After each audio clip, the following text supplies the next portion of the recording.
Me explicaba. ¿Por un qué? En una situación que no esté fuera del equilibrio, se pueda extraer más energía de la que salga. Lo que estamos diciendo es, vamos a intentar extraer energía de estas situaciones fuera del equilibrio. Solamente estoy diciendo esto. Y esto tiene que ver con este campo escalar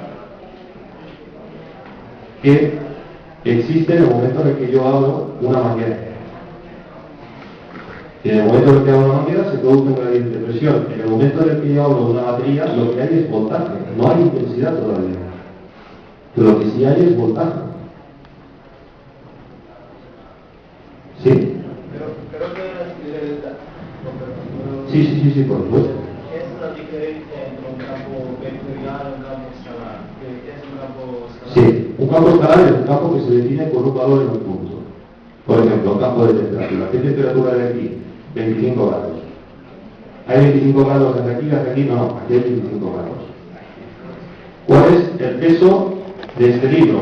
Vamos a suponer 100 gramos o 200 gramos. Mal, no son 200 gramos, que son 200 gramos de materia que se traducen en un peso de 10 newtons aproximadamente en esta dirección. Por tanto, el peso, el campo gravitatorio, es un campo vectorial porque apunta en una determinada dirección. Esa es la diferencia que hay entre un campo escalar y un campo vectorial. Y el gradiente en un campo escalar nos da un vector de propagación de ese gradiente de presión. ¿Sí? ¿Sí? ¿Se entiende más o menos? Bien. Por lo tanto, lo que dicen esta gente es que fuera del equilibrio hay que modificar la segunda ley de la termodinámica. Estamos demasiado acostumbrados a construir circuitos cerrados y en equilibrio. En estos, una situación de overpurity es imposible, porque aquí ya se está produciendo la circulación de la corriente. Y esta parte, esta onda de presión que aparece solamente en situaciones fuera de equilibrio, ya no está. Ha muerto porque la otra que viene después destruye. ¿Sí?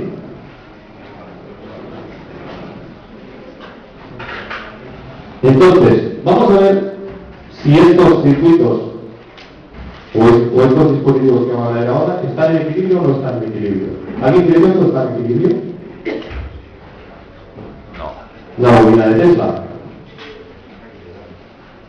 El generador Vanderbilt de Tesla. El famoso generador que supuestamente dio energía libre y gratuita a millones de personas, o debería haber dado energía gratuita a millones de personas. Si es que lo que decía Tesla era cierto, que yo creo que sí. Y por ello estoy aquí.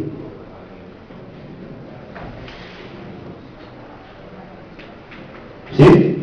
Es importante entender esto. Nosotros estamos, los físicos que defienden esto defienden este punto de vista. No hay ningún físico que hable de energía libre, sino que lo que habla es que en situación fuera de equilibrio se puede extraer una energía gratuita. Hasta que empieza a destruirse esa anisotropía. ¿Sí?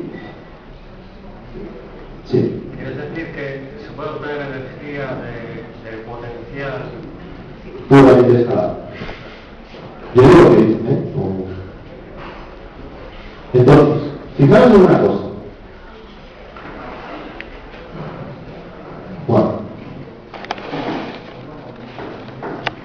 Fijaros en una cosa. En una situación fuera de equilibrio, solo existen presiones y gradientes de presión. En el momento en el que yo abro el grifo de mi manguera, solamente hay la presión que hay aquí y la presión que hay aquí. No está circulando el agua, no está circulando nada. Por tanto, solamente puede existir potencial y diferencias de potencial o voltaje. Por tanto, no hay fuerzas, no hay energía convencional, es decir, no hay tiempo para que las otras magnitudes existan. Fijaros en otro dato muy curioso. Cuanto menor es el diámetro de la tubería, esto es, mayor es la resistencia de nuestro circuito, mayor es la intensidad de la onda de presión. Esto lo que nos está diciendo es que la resistencia es negativa. Es decir, si el tubo es muy pequeño, la onda de presión es más fuerte. Es decir, si hay mucha resistencia, hay más presión. Fijaros que se está revertiendo el sentido lógico de toda la energía que nosotros conocemos como energía convencional.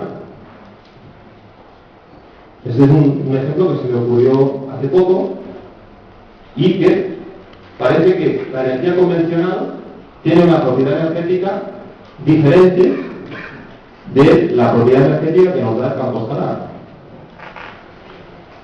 Podríamos pensar que cuanto más resistencia tiene un circuito, más podría aplicar esa energía del vacío. Pero bueno, ya veremos eso más adelante. El hecho es que al no existir cargas moviéndose, los campos eléctricos y magnéticos son puros y no se mezclan.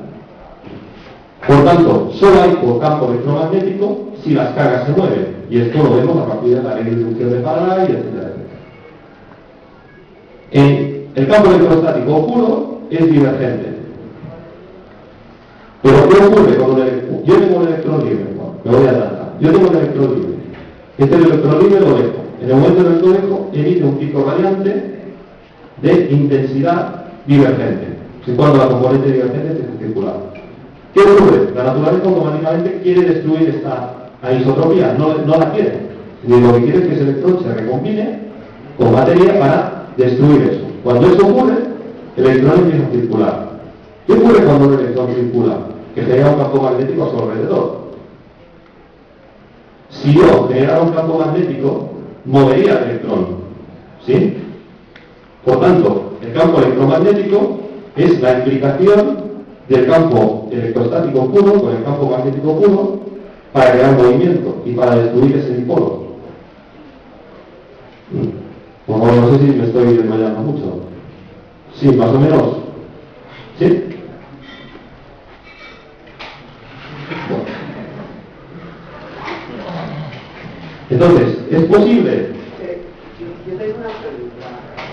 A ver, esto en términos metafísicos significa que en vez de hacer parte de la ley de